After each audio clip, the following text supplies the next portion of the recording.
తెలుగుదేశం పార్టీకి వెన్నెముక లాంటి కార్యకర్తలు నేడు నెమ్మదిగా దూరం జరుగుతున్నారా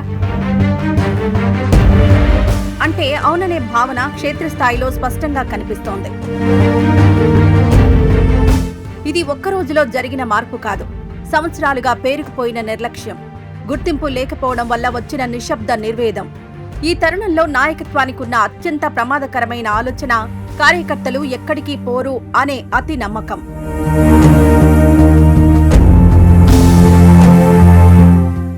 నిజమే, దశాబ్దాల అనుబంధం ఉన్న కార్యకర్తలు వేరే పార్టీకి వెళ్లకపోవచ్చు. కానీ అసలు ముప్పు ఇక్కడే ఉంది.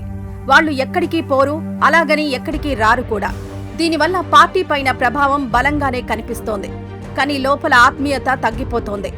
పార్టీ కోసం పోరాడే జోష్ మాయమవుతోంది. ఓటు వేయొచ్చు, కానీ 10 ఓట్లు వేయించి పార్టీని గెలిపించే తపన చచ్చిపోతుంది.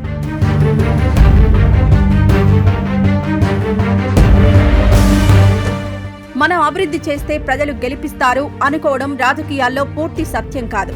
అభివృద్ధి అవసరమే, కానీ ఎన్నికల్లో గెలుపు అనేది కేవలం ప్రాజెక్టుల మీద మాత్రమే ఆధారపడదు. అది నిలబడేది నమ్మకం, గౌరవం, నిరంతర సంబంధాల మీద మాత్రమే.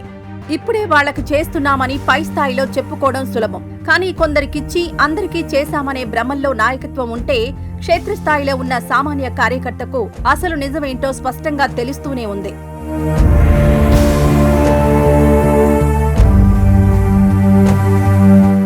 నాయకత్వానికి అభివృద్ధి చేసే విజన్ ఉండొచ్చు, కానీ రాజకీయ సమీకరణాలను, మనుషులను అదే స్థాయిలో హ్యాండిల్ చేయకపోతే నష్టం తప్పదు. దురదృష్టవశాత్తు అదే తప్పు మళ్లీ మళ్లీ జరుగుతుందనే భావన క్యాడర్లో బలపడుతోంది.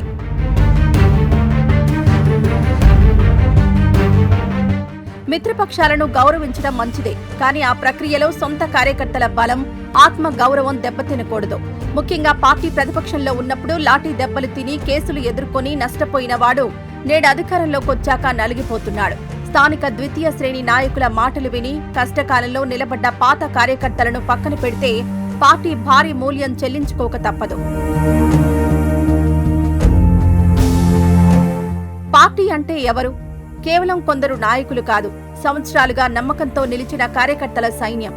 ఆ బలం నిశ్శబ్దంగా కుంగిపోతే అది బయటకు కనిపించదు, కానీ ఫలితాల్లో మాత్రం చాలా స్పష్టంగా కనిపిస్తుంది. ఇప్పటికైనా నాయకత్వం మేల్కొనాలి. అభివృద్ధిని, రాజకీయాన్ని సమతుల్యంగా తీసుకువెళ్లాలి. పాత కార్యకర్తలను గుండెకు హత్తుకోవాలి. మిత్రులను గౌరవిస్తూనే సొంత సైన్యాన్ని కాపాడుకోవాలి. లేకపోతే ఇవాళ ఉన్న మనం చేస్తే చాలు అనే నమ్మకం రేపు అంతా చేసినా ఎందుకు ఓడిపోయాం అనే నిస్సహాయ ప్రశ్నగా మిగిలిపోయే ప్రమాదం ఉంది. ఈ వీడియో నచ్చితే లైక్ చేయండి. అలాగే మా ఛానల్ ని ఫస్ట్ టైం కనుక చూస్తున్నట్టయితే ఇప్పుడే సబ్స్క్రైబ్ చేసుకుని పక్కనే ఉన్న గంట సింబల్ ని యాక్టివేట్ చేసుకోండి. అప్పుడే మేము పెట్టే ప్రతి వీడియో మీకు నోటిఫికేషన్ గా వస్తుంది. అలాగే ఈ వీడియో పూర్తిగా చూసినందుకు ధన్యవాదాలు.